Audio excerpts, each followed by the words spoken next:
हाय, सबसे पहले मैं आप सभी महानुभावों को मेरा प्यार भरा नमस्कार देना चाहूँगा और थैंक यू सो मच आप सभी यहाँ पधारे हमारी मेहनत को देखने के लिए, इसे सराहने के लिए और थैंक यू सो मच। जी बिल्कुल, आपने पूछा मेरा एक्सपीरियंस तो मैं 19 साल की उम्र से इस फील्ड में आ गया था। मुझे 20 साल का थिएटर का तजुर्बा है। मैं नादिरा ज़हीर बबर जी के साथ जुड़ा हुआ हूँ, एकजुट थिएटर ग्रुप के साथ 2003 से। इसके अलावा और भी 2-3 ग्रुप्स के साथ जुड़ा हुआ हूँ मैं। बीच में मैं दुबई रहा, एक बॉलीवुड डांस ड्रामा था जाने जिगर, आपने सुना होगा, विस्क्राफ्ट का था, उसमें मैंने ऑलमोस्ट सारे रोल निभाए। और इसके अलावा मुझे मारवा स्टूडियो है फिल्म सिटी नोएडा में, वहाँ पर मुझे जो 3 महीने का कोर्स होता है, वहाँ पर मुझे अपना जो भी मैंने सीखा था वॉइसिंग से, अपने थिएटर से, वो सब मुझे शेयर करने का मौका मिला। वो 3 महीने का कोर्स मैं ही संभाल रहा था। वहाँ पे जो भी हमारे युवा कलाकार आते हैं, उनकी स्पीच पे काम करना या उनमें जो भी थोड़ी बहुत जो रवा करते हैं हम अपने इस हुनर को। और ये क्राफ्ट है, ये देखिए, बोलते हैं कि माँ के पेट से कोई नहीं सीख के आता है, तो बस यही है, इसको हमने मांझा और मैं लगातार मांझ रहा हूँ। और हाँ, मैं वॉइस ओवर्स, कार्टून्स, रेडियो सब करने का मुझे अवसर प्राप्त हुआ। मूवीज़ जैसे आजकल डबिंग जो इंडस्ट्री है वो काफ़ी फल फूल रही है, क्योंकि हमारे जो अपना अमेज़ॉन हो गया या नेटफ्लिक्स हो गया, इसमें जो भी कंटेंट आ रहा है आजकल सभी भाषाओं का, इंग्लिश से लेके कोरियन ड्रामा इतने हैं। अब साउथ इंडस्ट्री जो हमारी है उसकी सारी फिल्में डब होती हैं। तो अल्लू अर्जुन की एक फिल्म थी बनी द हीरो, उसमें उस वक्त मैंने शुरुआत की थी उसकी लीड वॉइस के लिए। फिर मैं कुछ दिनों के लिए मुंबई से मुझे बाहर जाना पड़ा था, दिल्ली एंड देन दुबई, जो मैंने आपको बताया, नहीं तो आज उसकी भी आवाज़ हो सकता है मैं ही होता। तो इसके अलावा कार्टून्स वगैरह आप लोगों ने सुने होंगे, हना मोंटाना काफ़ी फेमस हुआ था बहुत। तो हना मोंटाना में जो हना का भाई था जैक्सन, उसकी वॉइस में करता था। और अपना पावर रेंजर्स बच्चे बहुत देखते हैं, उसमें येलो रेंजर और ये सब ब्लू रेंजर वगैरह ये सब। तो ये मेरा पूरा सफ़र रहा और फिर मुलाकात हुई हमारी सर से और बाकी किस्मत। अच्छा अच्छा जरूर। स्लाइस ऑफ लाइफ स्टोरीज की बात आती है और अक्सर जो मेरे अनुभव रहा है व्यूइंग का, उसमें सेंट्रल कैरेक्टर हमेशा एक मेल होता है, कॉमन मैन इसलिए शायद बार-बार कहते हैं। लेकिन ऑब्वियसली जब मैं आपके कैरेक्टर को ट्रेलर में देखता हूं, आपके साथ there are another female colleague, तो ये जो कॉमन वुमन है इसका जिक्र मुझे नहीं लगता कि हमारे सिनेमा में या even in common public discourse जो कॉमन वुमन है उसका जिक्र नहीं होता। होना तो चाहिए बहुत ज़्यादा। आई फील लाइक जो सारे फीमेल कैरेक्टर्स होते हैं मूवीज़ बन ही नहीं सकती अगर फीमेल कैरेक्टर्स नहीं होंगे। आप एक्सेसरी की तरह यूज़ नहीं कर सकते। काफ़ी हमारा प्रोग्रेस भी काफ़ी हुआ है ओवर द इयर्स की, जो फिल्म इंडस्ट्री में अभी रिप्रेजेंटेशन ज़्यादा मिल रहा है, ज़्यादा औरतों के भी कैरेक्टर्स लिखे जा रहे हैं। ऐसे नहीं है कि अभी बस स्क्रीन पे आके चाहे आइटम सॉन्ग कह लो या जस्ट एज एन एक्सेसरी या जस्ट एज आई कैंडी, जो अभी नहीं हो रहा है। अभी we're moving more towards substance. More women need to be represented। और इस यहाँ पे हमारे 2 फीमेल जो कैरेक्टर्स हैं, दोनों बहुत अलग है और दोनों बहुत रियल है। ऐसे हम सब होते हैं, औरतें होती है ऐसी, जिनको उतना स्क्रीन टाइम देना भी बहुत इम्पॉर्टेंट है। तो मैं बहुत खुश थी जब मैंने अपना कैरेक्टर सुना। जैसे सर ने भी बताया, बहुत रियल कैरेक्टर है आरती का, जो उसके भी एम्बिशंस है, उसने भी काफ़ी स्ट्रगल किया है लाइफ में। She just wants to have a good life, she wants to have a good partner.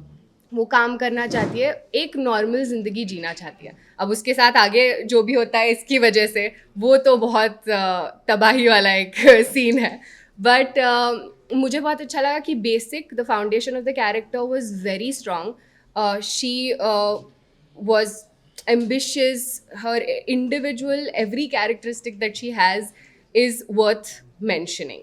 So I'm very happy that I got this role and I've craved to do something like this all my life. सबसे पहले तो welcome to बजूका। जी जी, बहुत बहुत शुक्रिया, thank you so much. Thank you. Sir सबसे पहले तो जानना चाहेंगे कि इस फिल्म की शुरुआत कैसे हुई और आप कैसे जुड़े इस फिल्म से? जी मैं थिएटर से जुड़ा हुआ हूँ पिछले 20 सालों से। तो हमारे एक साथी हैं, काफ़ी अच्छे इंसान भी हैं, उनका नाम है भरत झा और वो कास्टिंग डायरेक्टर हैं। तो उनको कहानी सुनाई गई थी हमारे डायरेक्टर द्वारा।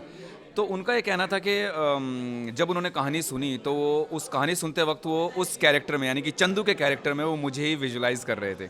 तो उन्होंने कहा कि अब मैं मिलवाता हूँ आपको एक लड़के से।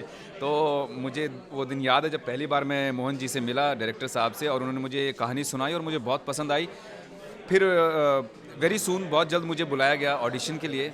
मुझे 3 सीन दिए गए अलग अलग इमोशंस के, अलग अलग सिचुएशन के, और मैंने वो तीनों परफॉर्म किए और उसी वक्त उन्होंने मुझे चुन लिया और कहा कि आप ही हमारे चंदू हैं। तो इस तरीके से मैं जुड़ा।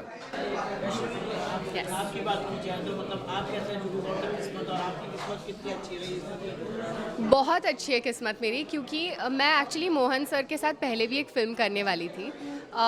रौनक से आप मिले, वो जो बात कर रहे थे कि वो ऐसे जुड़े हैं मोहन सर के साथ, वो जो फिल्म करने वाले थे उसमें मैं भी थी।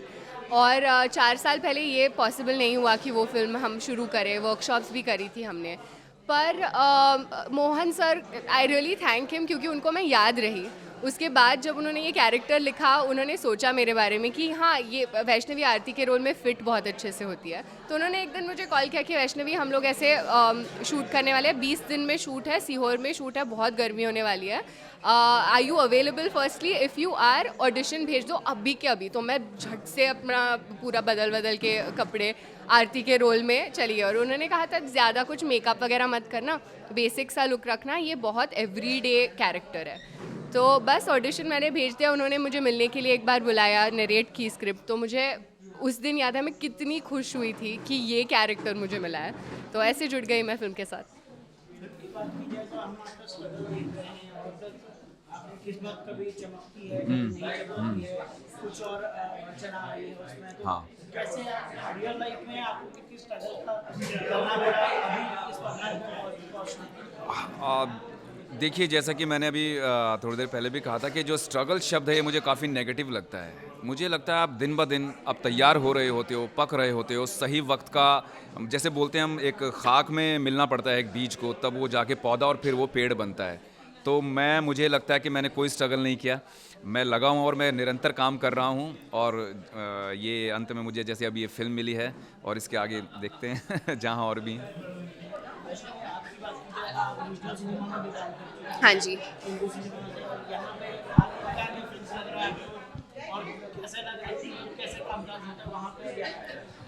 वहाँ पे पहले मुझे थोड़ी सी मुश्किल हुई थी, क्योंकि मैं लैंग्वेज नहीं जानती थी।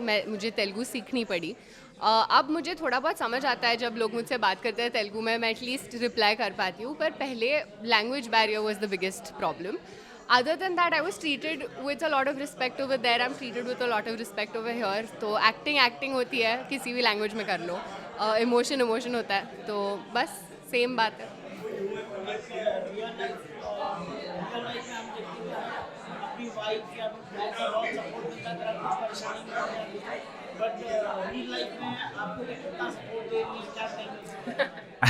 रियल लाइफ में, देखिए, रियल लाइफ की बात करें तो मुझे जितना सपोर्ट मिलना चाहिए मुझे उतना सपोर्ट नहीं मिलता है इनसे।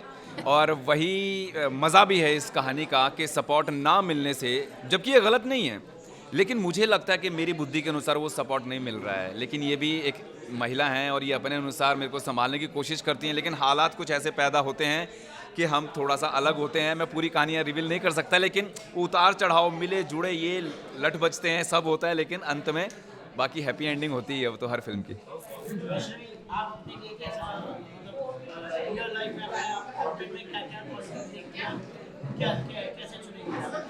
मैं चुन चुकी हूँ, वैसे मेरी इंगेजमेंट हो चुकी है, लेकिन सबसे ज़्यादा इंसान अच्छा होना चाहिए। मेरे लिए बहुत इम्पॉर्टेंट था कि मैं जिससे शादी करूँ वो बैठ के मेरी बात सुने और समझे, और ये प्रोसेस बहुत आसान हो। जब भी मुझे कोई भी प्रॉब्लम हो लाइफ में, या कुछ भी मुझे डेली भी बात करनी है, दिन में क्या हो गया, ये हो गया, वो हो गया, वो आसानी से मैं अपने पार्टनर को अगर एक्सप्लेन कर पा रही हूँ और मुझे वो रिस्पॉन्स मिल रहा है, मेरे लिए वो काफ़ी है। अदर देन दैट, मुझे एक अच्छा इंसान, एम्बिशन हो, वो भी अपने लाइफ में काम खुद का कर रहा है, मैं अपना खुद का कर रही हूँ, हम लोग साथ में एक लाइफ बनाए, बस ख़त्म बात।